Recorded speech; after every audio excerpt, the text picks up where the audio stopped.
എന്നിട്ട് ഈ ദിവ്യകാരുണ്യ അരളിക്കിരിക്കുന്ന പിന്നെ ധ്യാനകേന്ദ്രത്തിന്റെ ആ വേദിയിലേക്ക് ഈ ബക്കറ്റും ചുമന്നുകൊണ്ട് നടക്കാനായിട്ട് അവരോട് പറയും. ചുമന്നുകൊണ്ട് വരാം, എടുത്തുകൊണ്ട് വരാം തോളിൽ. പറ്റത്തില്ല പ്രിയപ്പെട്ടവരെ. അവർ വളരെ വലഞ്ഞ് കഷ്ടപ്പെടുന്ന അവസ്ഥകളാണ് ആ ധ്യാനത്തിന് വന്നിരിക്കുന്ന എല്ലാവരും കാണുന്ന കാഴ്ച. മനുഷ്യന്റെ പാപത്തിന്റെ ഭാരം എന്ന് പറയുന്നത് അത് ചില്ലറ ഭാരമല്ല. പ്രിയപ്പെട്ടവരെ, പുത്രനെ മറന്നുകൊണ്ട് പിതാവിന് ഈ ലോകത്തോട് ഒരു സ്നേഹമില്ലായിരുന്നു. അവിടുന്ന് ഈ ലോകത്തുള്ള എല്ലാ മനുഷ്യനെയും സ്നേഹിച്ചു. പ്രിയപ്പെട്ടവരെ, വചനം പറയുകയാണ്, റോമാക്കാർക്ക് എഴുതിയ ലേഖനം 10-ാം അധ്യായത്തിന്റെ 9-ാം വാക്യത്തിൽ പറയുകയാണ്, ആകയാൽ യേശു കർത്താവാണ് എന്ന് അതരം കൊണ്ട് ഏറ്റു പറയുകയും ദൈവം അവനെ മരിച്ചവരിൽ നിന്ന് ഉയർപ്പിച്ചു എന്ന് ഹൃദയത്തിൽ വിശ്വസിക്കുകയും ചെയ്താൽ നീ രക്ഷ പ്രാപിക്കും. Praise the Lord, hallelujah.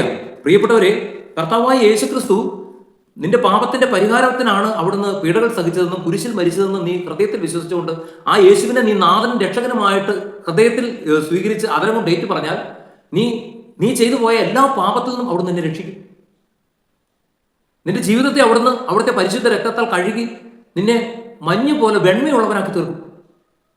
അതുകൊണ്ട് പ്രിയപ്പെട്ടവരെ, എനിക്ക് ഉണ്ടായിരുന്ന ആ ഒരു സംശയം, ആ ഒരു സന്ദേഹം ഒരുപക്ഷെ നിങ്ങളിൽ ആർക്കെങ്കിലും ഉണ്ടെങ്കിൽ അത് ഇവിടെ തീരണം. യേശു എന്തിനാണ് ഇത്രമാത്രം പീഡകൾ സഹിച്ച് കുരിശിൽ മരിച്ചതെന്ന്, അവിടുന്ന് എങ്ങനെയാണ് നിനക്കും എനിക്കും ഒക്കെ രക്ഷ വാങ്ങി തന്നതെന്നുള്ള ആ സത്യം അത് ഇന്ന് നിന്റെ ഹൃദയത്തിന്റെ ആഴത്തിലേക്ക് കരിങ്കല്ലിൽ കൊത്തപ്പെട്ടതുപോലെ രൂപപ്പെടട്ടെ.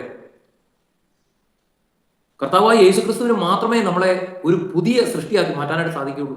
അതുകൊണ്ട് ഈശോയോട് പ്രാർത്ഥിക്കുക, ഈശോയെ അവിടുത്തെ പരിശുദ്ധാത്മാവ് കൊണ്ട് എന്നെ നിറയ്ക്കണമേ, അവിടുത്തെ പരിശുദ്ധാത്മാവിന്റെ എല്ലാ കൃപകളും എന്നിൽ നിക്ഷേപിക്കണമേ.